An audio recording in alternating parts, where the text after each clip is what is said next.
নমস্কার বন্ধুরা, ইচ্ছে খুশি চ্যানেল থেকে চলে এসেছি। আজকে চলুন সেদিনে যে বিচে ফেলিয়েছিলাম আজকে গাছের চারাগুলো কেমন হয়েছে দেখবো। চলুন দেখুন, এই যে কুমড়ো গাছ লাগিয়েছিলাম, দেখুন কুমড়ো গাছ খুব সুন্দর বেরিয়ে গেছে। লাউ গাছটা একটু দেরি হচ্ছে, ঠান্ডা পড়ে গেছে তো একটু দেরি হচ্ছে, বেরায়নি, অল্প অল্প বেরিয়েছে, যা বোঝা যাচ্ছে না ততটা। এইগুলো হচ্ছে পালং শাক, দেখুন খুব সুন্দর পালং শাক বেরিয়েছে। ওইখানে পরশুদিন মেথি ফেলিয়েছিলাম, মেথিটা ভিডিও দিতে পারিনি, একটু কাজের ঝামেলা ছিল বলে। দেখুন মেথিও খুব সুন্দর বেরিয়ে গেছে। এখানে দেখুন সেই কলমি শাকগুলো ফেলিয়েছিলাম, ভিডিও দিয়েছিলাম কলমি শাকের, দেখুন খুব সুন্দর কলমি শাকের। এই আজকে খড়গুলাকে তুলে দিচ্ছি, অল্প অল্প করে জল দিয়ে খড়গুলাকে চাপা দিয়ে রেখে দিয়েছিলাম। দেখুন কলমি শাকগুলো খুব সুন্দর বেরিয়ে গেছে, খুব সুন্দর বেরিয়েছে, দেখুন দারুণ বেরিয়েছে। আপনারাও নিশ্চয় আমি গ্রামের মানুষ, টুকটাক চাষ করি, আপনারাও নিশ্চয়ই আপনারাও সবাই চাষ করেন আশা করি।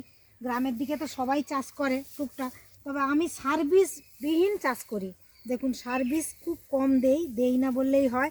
এদিকটা দেখুন কলা গাছের মাঝখানে যে জায়গাটা ফাঁকা কেন থাকবে, ওগুলো সরষা ফেলে দিয়েছে। এই দেখুন সেই ভিডিওটা দেওয়া হয়নি, সরষা ফেলে দিয়েছি, দেখুন সুন্দর সরষা বেরিয়ে গেছে। ওই দিকটা পুরো লাইন একদম সুন্দর বেরিয়েছে, দেখুন খুব সুন্দর করে সরষা। এই জায়গাটা কেন বাদ হবে ওই জন্য ফেলেছি। আর ওই কালো পলিথিন চাপা দিয়ে রেখেছি যাতে ঘাস না গাছের গোড়ায় জন্মায়, ওই জন্য ঘাসগুলো যাতে না হয় তার জন্যে কালো পলিথিন দিয়েছি। পাঁক দেওয়া আছে গাছের গোড়ায় 1 বালতি করে, আর কালো পলিথিন দেওয়া আছে, আর বিচেগুলোও ছড়িয়েছি যাতে ওই গোড়াকে না যায়। কলা গাছগুলো বেশি না করার জন্য দুটো তিনটে কলা গাছের বেশি কলা গাছ হলে কলা ভালো হয় না, ওই জন্য 2-3টে করে কলা গাছ একটা করে লাগিয়েছি, 2-3টের বেশি হতে দেওয়া হয় না, ওই জন্য একটা দুটো করে লাগানো আছে, 1-2 করে আছে, বেশি কিন্তু নেই। ওদিকটা দেখুন কি সুন্দর হয়েছে, সর্ষে বাড়ি বেরিয়েছে 2টো করে কলা গাছ, পলিথিনটা যাতে ঘাস না হয়। এদিকটা দেখুন পেঁয়াজটা লাগিয়েছিলাম, ভিডিওটা দেখুন বন্ধুরা। একটা পেঁয়াজ লাফিয়ে লাফিয়ে উঠে পড়ছে, একটু মাটি দিয়ে দিতে হয়। পেঁয়াজগুলো লাগিয়েছিলাম, পেঁয়াজগুলো দেখুন খুব সুন্দর বেরিয়ে গেছে, এত সুন্দর পেঁয়াজগুলো বেরিয়ে গেছে, দেখে মনটা খুব ভালো হয়ে গেল। এইখানেও সে কাটা শাক, খসলা শাক আমরা কেটে খাই যেই ঘাসগুলো, সেইগুলো ফেলেছি, দেখুন সুন্দর হয়ে বেরিয়েছে, অল্প অল্প বেরিয়েছে।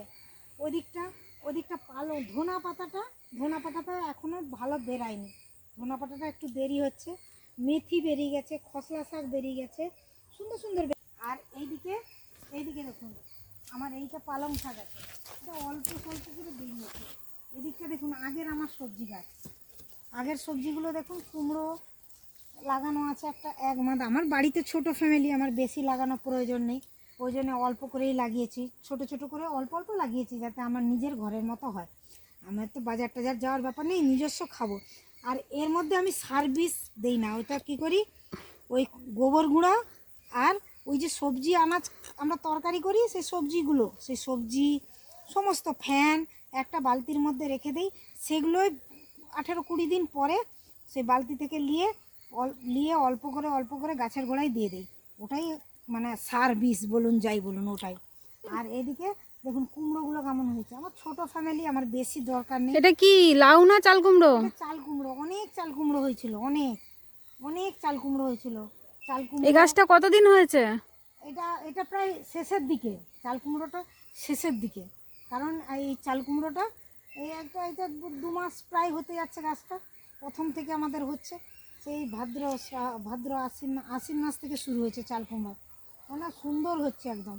এত কুমড়ো হয়েছে চাল কুমড়ো বলার কথা নেই। চাল কুমড়ো এই যে দেখুন কুমড়ো হয়েছে, সুন্দর সুন্দর কুমড়ো হয়েছে, ছোটো ছোটো এই অল্প করে গাছ লাগানো আর কি, বেশি কেন খাবে লোক, আমরা ছোট ফ্যামিলি, এই জন্য অল্প করেই লাগি। এটা কি গাছ লাগিয়েছেন? মেথি ফেলিয়েছি, মেথিগুলো পরশুদিন ফেলিয়েছি, আঁকুর করে সুন্দর বেরিয়ে গেছে। দেখুন পরশুদিন ভিডিওটা দিতে পারিনি, সময় পাইনি একদম ভিডিও। তাহলে আপনি তো রান্না বান্নাও করেন? হ্যাঁ, আমি রান্না করতে ভালোবাসি। মেথির কি কি আইটেম করতে পারেন?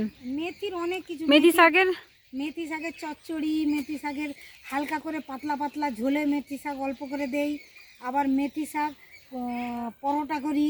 মেথি শাক অনেক কিছু কাজে লাগে, মেথি শাক হোক না তখন ভিডিও দেবো একটা করে। তাহলে আপনাদের যদি ভিডিওটা ভালো লাগে তাহলে আপনারা নিজের ঘরের বোন ভেবে সাবস্ক্রাইব করবেন, আর লাইক করবেন, শেয়ার করবেন। আর পরের ভিডিও আমি যদি বানাবো, পরের ভিডিও বানানোর জন্য আনন্দিত করবেন, মানে যাতে আমি বানাতে পারি, ভালো লাগে, উৎসাহ করবেন। তা এই পর্যন্ত আজকে, আবার কালকে আসবো ভিডিও।